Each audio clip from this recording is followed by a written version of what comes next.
Tampa Pride leaders are worried about parade and festival future with anti-LGBTQ plus laws. A slew of anti-LGBTQ plus bills is moving through the state legislature, including bans on preferred pronouns in schools and gender-affirming care as well. Restrictions on drag performances that could make public events like Pride illegal. Plus, DeSantis administration is looking to expand the Parental Rights in Education Act, dubbed, quote, "Don't Say Gay," unquote, by critics, which wouldn't require legislative approval. Tampa Pride President Carrie West told Axios that organizers fear this year's event may be the last legal Pride parade for a while, as, quote, "What's going on in the Florida legislature is disturbing," unquote. However, despite the anti-LGBTQ plus political environment, Ybor City was filled with sunshine and rainbows recently as thousands of people gathered for the Tampa Pride Diversity Festival and Parade. Tampa Pride leaders have always considered the celebration family-friendly, ignoring the false rhetoric spread by GOP legislators. This year, the parade featured younger generations of LGBTQ plus activists speaking their truths about struggles within the current political climate.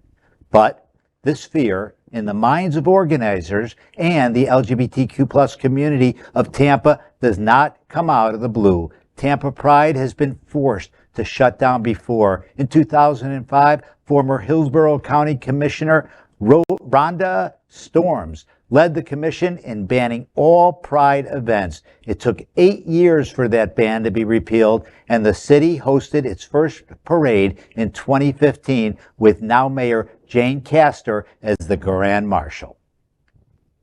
Guys, we're going to see it all over. It's going to get worse and worse with governors like DeSantis and a lot of these other GOP-led states.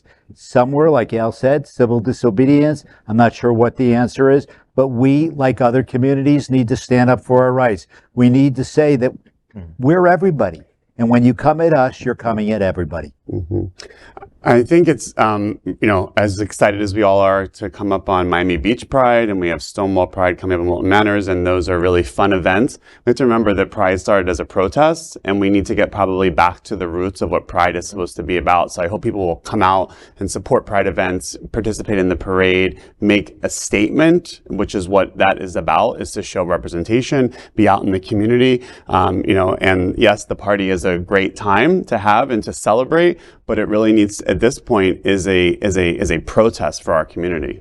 It's as we headed into Pride season, I started talking with a lot of presidents and people who are part of Pride. Tampa, which was this last weekend, and as we saw, everybody was having, pardon me, a really great time.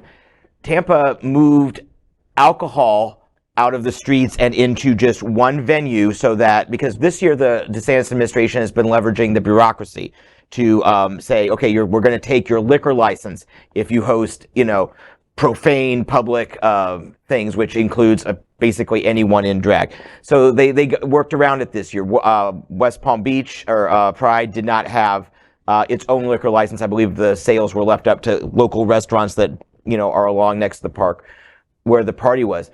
But that may not work again next year. We don't know what's going to come out of session this year. We don't know what's going to happen. So this year was just kind of workarounds, holding our breath, sucking it in and getting around the tight corner. We'll have to see what happens next year, because they're right.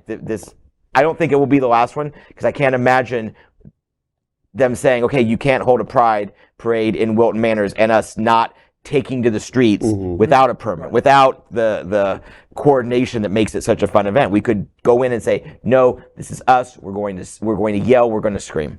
So in other words, a Pride festival may actually turn out to be a protest. Yeah, it's theoretical. Which would be amazing. To John's point about Tampa Pride, I have a lot of affiliation and a lot of love and respect for Tampa Bay. It's my hometown. I am from Sarasota. First, to John's point, they skirted by. I think that is really, really a good description. They may do to solve the problem of the imminent issue that other locations like the Hyatt Regency saw. So they skated by. But John's comment but we don't know what's going to happen next year, I do. It's going to get worse. There's no doubt about it. There is no doubt about it. Ron DeSantis playbook is a smart version of Donald Trump's playbook, and he's going to pass Don't Say Gay for any kind of sexual content for children in schools for K to third. And when every advocate in Florida and the world last year said, what are you talking about? There is no sexual identification for kindergartners to third grade. That was really not at play. And what he was doing was getting the foothold to be able to do whatever was going to be next. And now in new session and the supermajority, it will move to 9th grade. And already the discussions are, perhaps not in this session, but in the next, that they will move it to high school. That's what's going to happen next to pride parades and pride events and drag events and anything that has to do with the LGBTQ community. I know what's going to happen next. It's going to get worse. One other thing that I would say about Tampa, you referred to, I just give you a perspective of history. 2015 Rhonda Storms. Rhonda Storms passed a law in the Hillsborough County Commission that would not allow any city services to be associated with Pride. That meant we can't approve city parks. More importantly, there can be no fire or police protection. That killed LGBT. And when she did that, she knew exactly what she was doing. You can't hold an event because you have to have police and fire. So it was very strategic and it was very smart. A la a cursor to Ron DeSantis. Do it smart and you will win, which is what she did. In 2015, we celebrated in Tampa for the return of the Pride Parade in Ybor City.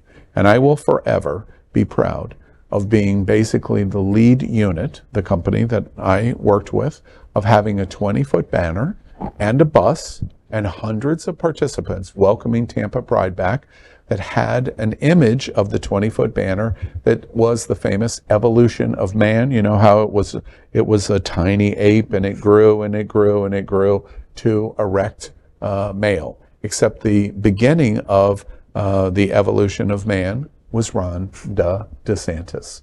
Oh, I'm sorry, Rhonda Storm. And the issue of that celebration of that moment was she was defeated. But in 2015, we didn't know what was on the horizon that was going to be far, far, far worse. I know John's questions, answer. Next year, it's going to get worse. LGBTQ plus news is vital for our community and for the broader world as a whole. We have enough enemies at Fox News. Tucker, Sean, and Laura are loud. We need passionate allies. Happening Out television network, Queer News Tonight, and It's Happening Out are literally out of the closet and into the headlines. Our community needs your support. Like this broadcast and subscribe now to ensure the growth of the entire LGBTQ plus community.